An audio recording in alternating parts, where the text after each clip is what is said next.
देखिए, शरद यादव जी के निधन से हम सब लोग दुखी हैं। शरद यादव जी यद्यपि पैदा हुए मध्य प्रदेश में, लेकिन बिहार उनकी कर्म भूमि रही। मंडल आंदोलन के प्रणेता भी थे, लेकिन एनडीए को बिहार में खड़ा करने में उनकी बहुत बड़ी भूमिका रही।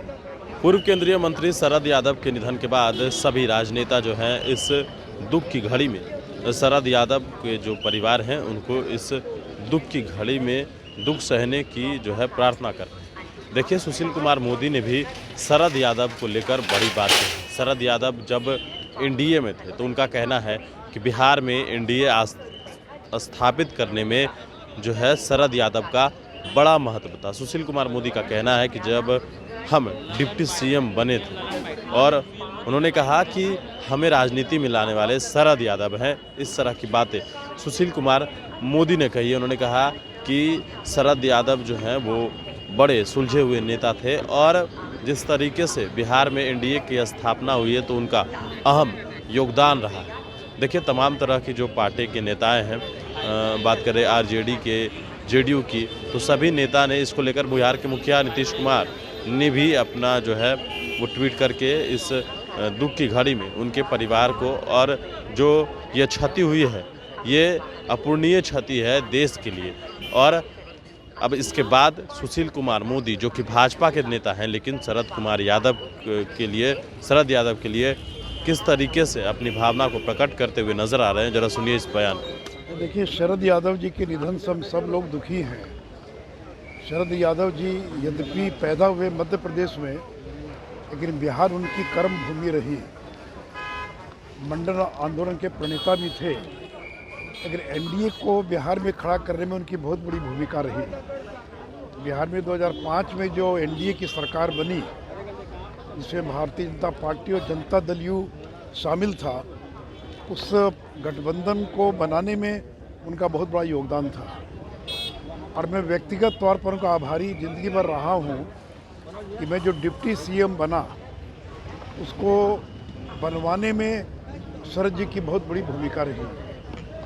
और इससे मैंने उनको अपना राजनीतिक अभिभावक शब्द का प्रयोग किया है। वो मेरे राजनीतिक अभिभावक थे। यद्यपि वो दूसरे दल में थे, लेकिन मैं हमेशा उनसे राजनीतिक मुद्दों पर परामर्श करता रहता था और सरकार चलाने में उनका बहुत बड़ा योगदान मुझे मिलता रहा है। ये बात अलग है कि बाद के दिनों के अंदर जनता दल यू से वो अलग हो गए, राष्ट्रीय जनता दल में चले गए, लेकिन उनका जो योगदान रहा है बिहार के विकास में, और ख़ास करके देश के जो दलित, पिछड़े, अति पिछड़े समाज को आगे बढ़ाने में जो उनका योगदान रहा है, देश कभी उनके इस योगदान को भूलेगा नहीं।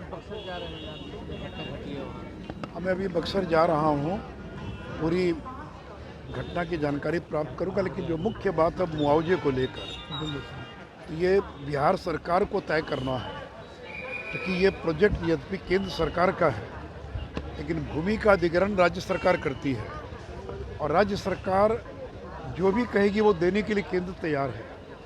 मेरी सतलज विकास निगम के सीएमडी शर्मा जी से बातचीत हुई। उन्होंने कहा कि भाई बिहार सरकार कहेगी कि जितना इतना मुआवजा देना उतना हम देंगे, हम तो तैयार हैं, लेकिन मुआवजे की दर निर्धारित करना ही बिहार सरकार का काम है।